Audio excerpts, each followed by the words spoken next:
No, no buzz. A Just Bees book club. I read this yesterday on my lunch break. It's Food Related Stories by Gaby Melian. Um, I'm, like many white people, aware of Gaby as the test kitchen manager on Bon Appetit, primarily from the test kitchen YouTube videos. This is a sort of quick memoir-ish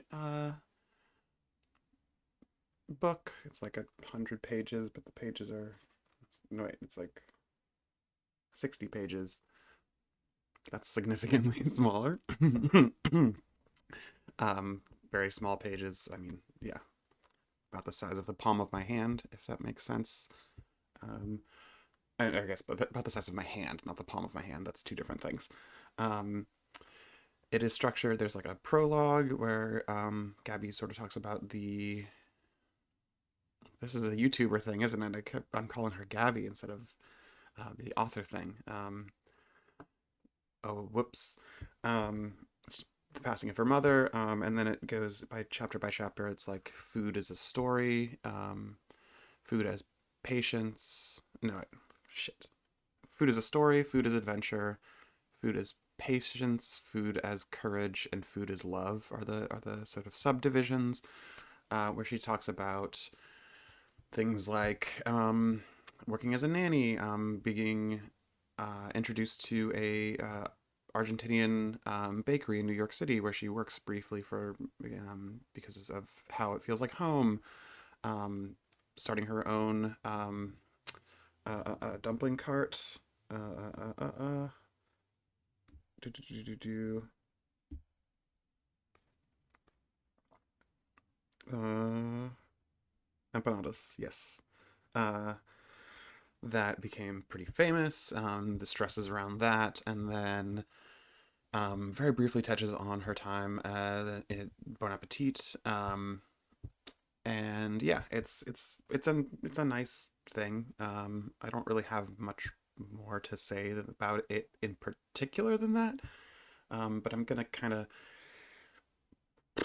start talking, and we'll see when I stop. I have been sort of familiar with this series, the Pocket Change Collective. It seems like it started in 2019. I was curious about this because the titles of the Pocket Change books I'm familiar with are things like Concrete Kids. Um, um, what's that one called? I think it's Elif Batuman. A New Queer Consciousness, I think is that one. There's like Beyond the Gender Binary. They seem to be sort of young adult-ish explainers on often queer issues. And I was like, huh, I don't know much about Gabby Melian other than that I found her very enjoyable to watch on the Bon Appetit channel, and I've followed up her new YouTube channel a tiny bit, but not a ton. And she's very informative and delightful in that as well. Um, and the thing I've always been looking for, or have been looking for some years now, for those who don't know, those of you who aren't watching, um, I spent a couple years writing a Patreon cooking blog called Always Be Cooking.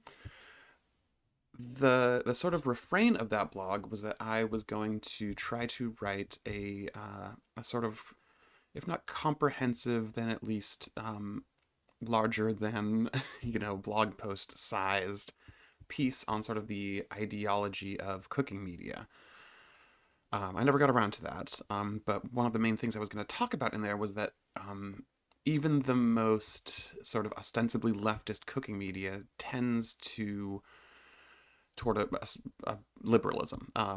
That, from what I found, there's not really a genuine sort of leftist literature around cooking. And by liberalism, I tend to mean that the ideological underpinnings of um, most, I would probably genuinely say most cooking literature and television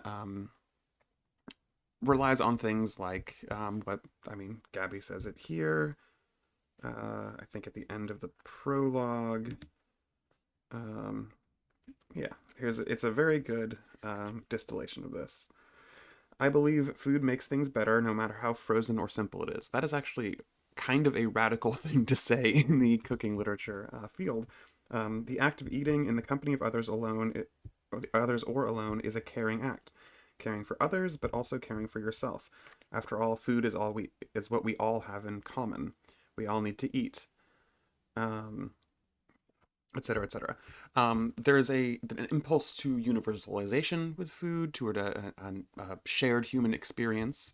There is an impulse toward, and when I say that, when she says no matter how radical or simple, I feel like much of the ideology around food media is as boils down to a local, think global kind of vibe, um, which yeah,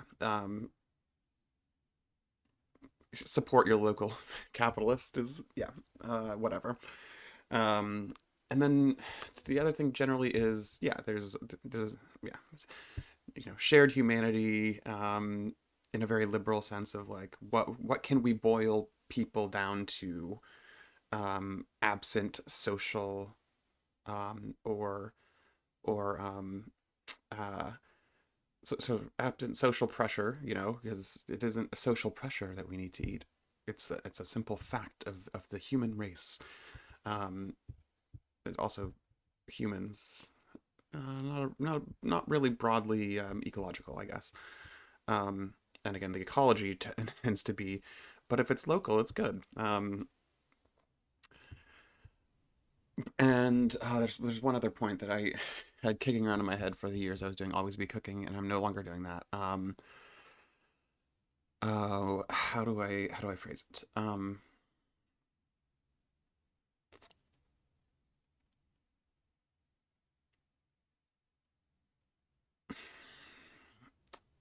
I mean, it comes down to a sort of assumption of personal responsibility, I guess. To be as broad with it as possible. Um, there is a sense that, if you are engaging in cooking media, it is because you want to be a cook in some sense, or you. I mean, there's that end of it, and then there's the food porn end of it, but even that similar. Um, but the sense is like, oh, if you can learn to cook, you can learn to support other individuals. There's usually a the word community thrown around in there, but it's not a radical community. I remember reading a book that I don't remember the title of at this point, but it was like Occupied Food or something like that, and it was talking about like this fucking person who like had never been political until Donald Trump was elected, and her radicalization being like that she cooked foods for like, um she cooked for protests, and like fuck yeah, cook cook foods for the people on the ground and all that, but positioning that as a radical act, I don't know, it's complicated. I mean, I didn't feel particularly complicated about that book. I found it very frustrating, because of the positioning and specifics that I don't recall off the top of my head. So I picked this up because I was like, oh, maybe this has I should also say I have not read Beyond the Gender Binary or the New Queer Consciousness or anything like that, so I'm not sure what they actually say about queerness. I don't know if they are a sort of recuperative thing, which is interesting because this is presented by the Pocket Change Collective. I'm going to read their About Us at the end. About Us. Pocket Change Collective was born out of a need for space. Space to think, space to connect, space to be yourself. And this is your invitation to join us. These books are small, but they are mighty. They ask big questions and propose even bigger solutions. They show us that no matter where we come from or where we're going, we can all take part in changing the communities around us. Because the possibilities of how we can use our space for good are endless. Because the possibilities of how we can use our space for good are endless. So thank you. Thank you for picking up thank you for picking this book up. Thank you for reading.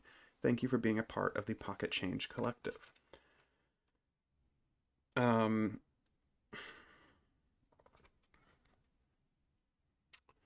it's very vague about us.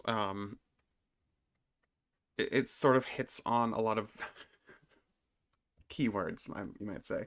Buzzwords, you might say. Keywords. Let's say keywords. In sort of internet radical circles, I might call it. And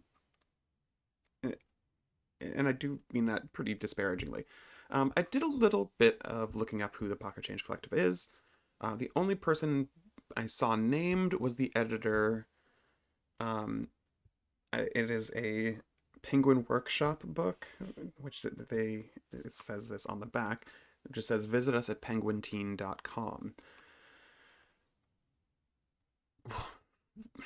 I don't want to say anything that might not be true, but from what little research I've done, it does seem like the Pocket Change Collective is sort of an internal penguin working group, maybe? Which is to say that it does not seem to predate its creation as a label within the larger Penguin Random House publishing uh, company. Um, again, this is not really about this particular book at all. I found it enjoyable. I think Gaby Melian's voice like really comes through, which is nice, etc., etc. It seems so weird to me. I mean, it seems so recuperative. As just like a, a thing that exists. I don't. It's fine. I'm sort of speaking out of my ass, so I'm not gonna speak on that anymore. I think. But I don't like young adult. And I don't like it because of certain stylistic choices that are consistently pushed through in young adult fiction and teen-oriented writing that I that are so consistent across or sort of tone and style are so consistent across a wide variety of authors and are handled in so like such a consistent way that I'm like positive that this is a consequence of editorial and publishing because what we got now like four major publishers didn't I think Penguin just ate somebody recently.